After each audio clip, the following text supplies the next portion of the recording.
Governor house में opposition इत्तेहाद का इजलास भी जारी है और गवर्नर बिलीगुर रहमान ने स्पीकर पंजाब असेंबली का खत मुस्तरद कर दिया है और गवर्नर की जानिब से दोबारा एडवाइस जारी किए जाने का इम्कान भी है, जबकि इजलास में तमाम कानूनी और आईनी निकात का जायजा भी लिया जा रहा है। तो इसी हवाले से हमारे साथ हमारे मुख्तलिफ रिपोर्टर्स मौजूद हैं। सबसे पहले इस्लामाबाद अदिल गवर्नर पंजाब की जानिब से दूसरी दफ़ा दोबारा ये एडवाइस भिजवाने के लिए सीएम को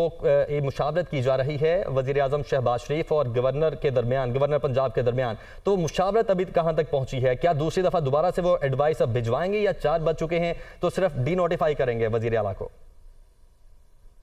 देखिए, मेरा ख्याल है कि ये वफाकी हुकूमत ये तय कर चुकी है और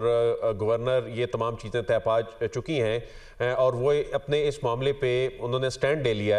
है कि ये एक आईनी तकाजा था, इसमें कोई ऐसी चीज़ नहीं थी जो आइन से हटके की गई हो। उसमें क्या कहा गया है कि आप एतमाद का वोट लें और वो आइन के आर्टिकल 130 की ज़ैली शिकसात के तहत कहा गया है और उस पर अगर इम्प्लीमेंटेशन नहीं हो, उस पर अमल दरामद नहीं होता तो गवर्नर के पास ये डिक्लेयर करने का इख्तियार है कि वज़ीर आला के पास जो है वो अक्सरियत का साथ नहीं है। तो ऐसे में अगर वो ये डिक्लेयर कर देते हैं तो उसके बाद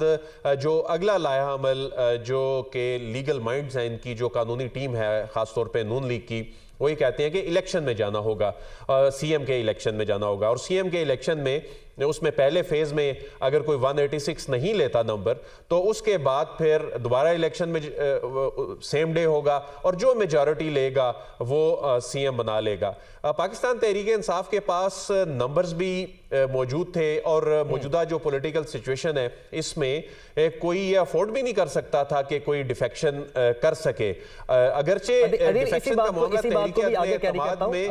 जी इसी बात को आगे भी कैरी करता हूं, लेकिन चूंकि 4 बजे का टाइम था, वफाकी वज़ीर दाखिला राना सनाउल्लाह की जानिब से भी कहा गया था कि जैसे ही 4 बजेंगे तो हम जो सीएम पंजाब है उनको डी नोटिफाई कर देंगे। तो 4 बजकर इस वक्त 23 मिनट हो चुके हैं, अभी तक क्या चल रहा है वहां पर?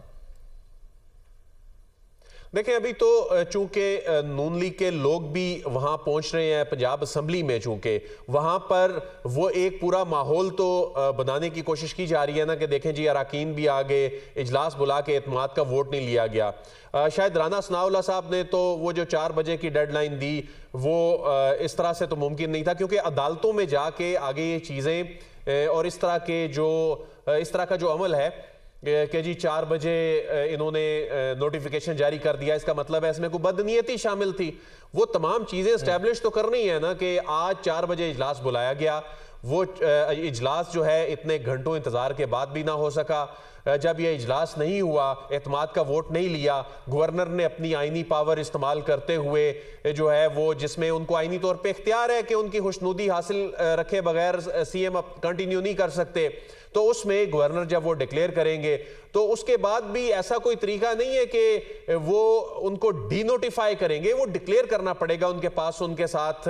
अक्सरियत नहीं रही। उसके बाद के क्या कॉन्सिक्वेंस होंगे, उसको किस तरह से अमली जामा पहनाया जाएगा, कैसे एग्जीक्यूट किया जाएगा, उसमें अगली चीज ये हो सकती है जी गवर्नर अगला इजलास बुलाने का ये कहेंगे जी सीएम के इलेक्शन के लिए। नेक्स्ट क्या होगा इस पर मैं आपसे बात करता हूं। हसन की जाने बढ़ते हैं। हसन, गालिबन आप इस वक्त पंजाब असेंबली में मौजूद हैं। अदिल, सबसे पहले हसन से जो पंजाब असेंबली का इस वक्त माहौल है उस पर अपडेट्स ले लेते हैं। जी हसन। देखिए, मैं एक चीज़ से इख्तिलाफ करूंगा आदिल बराई साहब के, क्योंकि यहाँ पर कोई मेंबरान असम्बली जो है यहाँ पर सिवाय 2 के कोई यहाँ पर मौजूद नहीं है। पंजाब असम्बली में सिर्फ 2 अफराद यहाँ पर पहुँचे हैं, एक deputy speaker Punjab assembly Wasif Qayyum Abbasi और दूसरे ताहिर खलील सिंधु जिनका ताल्लुक मुस्लिम लीग नून से है, वो यहाँ पर पहुँचे हैं। और इसके अलावा पंजाब असम्बली बिल्कुल सुनसान है, अगर मैं देख सकूं यहाँ पर सिवाय सिक्योरिटी गार्ड के और यहाँ पर कोई शख्स मौजूद नहीं है, बल्कि यहाँ पर किसी ने आने की भी कोशिश नहीं की। जो पीडीएम के तरफ से या मुस्लिम लीग नून की तरफ से ये कहा जा रहा था कि यहाँ पर 4 बजे के करीब हम पहुँचेंगे, पंजाब असम्बली का इजलास बुलाया जाएगा और तमाम अफराद यहाँ पर पहुँचेंगे इजलास में शिरकत करने के लिए, ऐसा अमली तौर पर देखने को नहीं मिल रहा। जी हसन, ये भी बताइएगा, जैसे ये भी कहा जा रहा है कि कंटेनर्स जो हैं वो भी पहुंचा दिए गए हैं, क्या मजीद सूरत हाल है इस पर? नहीं, पंजाब असम्बली के बाहर कहीं पर कंटेनर्स मौजूद नहीं है। अलबत्ता गवर्नर हाउस और वज़ीर आला ऑफिस के बाहर जो है वहाँ पर कंटेनर्स ज़रूर पहुँचाए गए हैं। और अगर उसकी तरफ बात की जाए, क्योंकि गवर्नर हाउस में अभी भी एक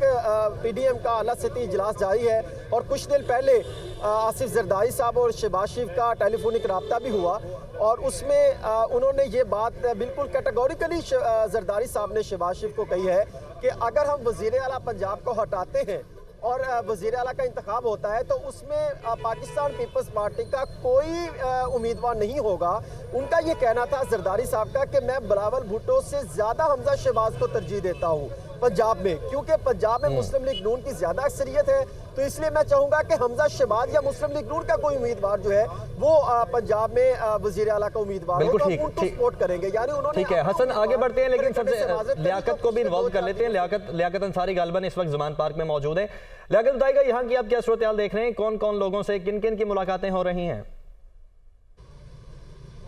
अभी कुछ 2-3 डेवलपमेंट्स अहम सामने आई हैं। एक तो हमने मुस्लिम नून के मरकजी रहनुमा मलक अहमद खान से रब्ता किया और उनसे कहा है कि 4 बज चुके हैं, हमें हुक्म करें कि अब आप पंजाब का नया वज़ीर आला क्यों है, क्योंकि मुस्लिम नून की जानब से यह ऐलान किया गया था कि 4 बजे परवेज़ लाई वज़ीर आला नहीं रहेंगे, तो इस वक्त तो वही वज़ीर आला है। उनका कहना था कि 2.5 घंटे मज़ीद इंतज़ार कर लें, हम अपनी हिकमत अमली